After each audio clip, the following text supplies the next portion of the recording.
لبيك لا شريك لك الحمد والنعمة لك والملك لا شريك لك.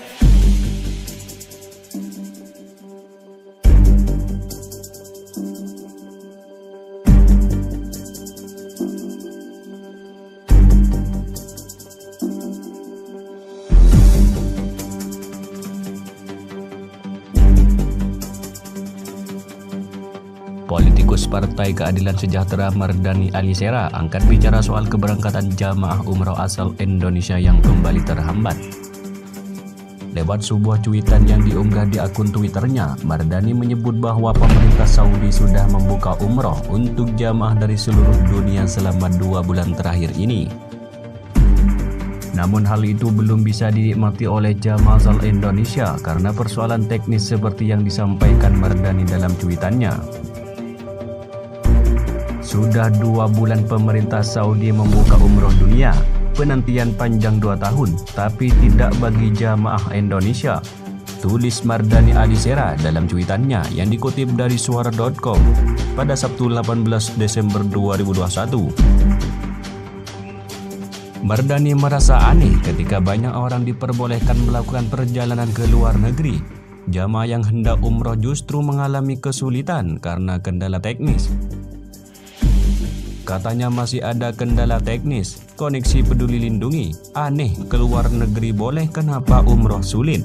Kasihan jamaah yang berniat ibadah, ujar Mardhani. Pemberangkatan jamaah umroh Indonesia kembali ditunda hingga tahun 2022. Direktur Jenderal Penyelenggara Haji dan Umroh Kementerian Agama, Hilman Latif, mengatakan, keputusan ini diambil setelah pihaknya menggelar rapat dengan Asosiasi Penyelenggara Perjalanan Ibadah Umroh. Kami tentu mengutamakan aspek perlindungan jamaah di tengah pandemi COVID-19, terlebih setelah adanya varian baru Omicron. Untuk itu, keberangkatan jamaah umroh kembali ditunda hingga awal tahun 2022. Kita berharap kondisi segera membaik, ujar Hilman Latif dalam keterangan tertulisnya di Jakarta pada Sabtu 18 Desember 2021. Menurutnya, secara umum Asosiasi Panitia Penyelenggara Ibadah Umroh mendukung imbauan pemerintah untuk menunda keberangkatan ke luar negeri. Diakuinya ada kekecewaan dan kesedihan karena rencana umroh sudah lama tertunda. Namun semua pihak memahami kondisi pandemi yang belum usai, bahkan muncul varian baru. Ada harapan agar tetap ada pemberangkatan meski jumlahnya diperkecil. Secara umum, Asosiasi Panitia Penyelenggara Ibadah Umroh memahami dan menaati imbauan untuk tidak keluar negeri, ujar Hilman Latif. Keputusan ini dikeluarkan setelah adanya imbauan dari Presiden RI Joko Widodo dan arahan Menteri Agama Yakut Khalil Qaumas agar masyarakat tidak melakukan perjalanan ke luar negeri. Harapannya agar imbauan ini diberlakukan kepada seluruh rencana penerbangan ke luar negeri, tidak hanya umroh saja. Namun dari semua itu, kini pemerintah memutuskan untuk menunda pelaksanaan umroh yang dijadwalkan berangkat pada 23 Desember 2021 mendatang.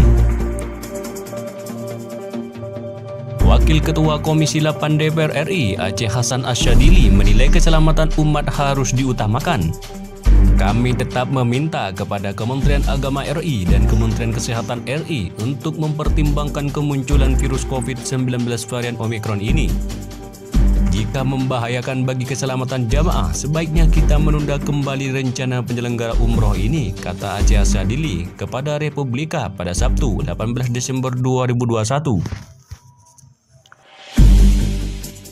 Aceh Asyadili mengatakan langkah terbaik yang harus dilakukan saat ini yaitu mengantisipasi penyebaran varian baru COVID-19 Omicron. Hingga saat ini, Kementerian Agama RI dan Kementerian Kesehatan RI masih melakukan pembicaraan dengan pihak otoritas Arab Saudi soal penyelenggaraan umroh bagi warga negara Indonesia. Hal yang terpenting sesungguhnya adalah protokol kesehatan, termasuk soal vaksinasi dan juga soal perkembangan baru virus COVID-19 varian Omicron, ujar Aceh Asyadili. Keputusan menunda umroh ini dinyatakan Kementerian Agama melalui Direktur Bina Umroh dan Haji Khusus Nur Arifin. Dia menyampaikan keputusan itu diterbitkan untuk menindaklanjuti arahan Presiden Joko Widodo pada 16 Desember 2021. Pihak Menteri Agama pun sudah memberi arahan kepada Direktorat Jenderal Penyelenggara Haji dan Umroh agar pemberangkatan umroh ditunda terlebih dahulu.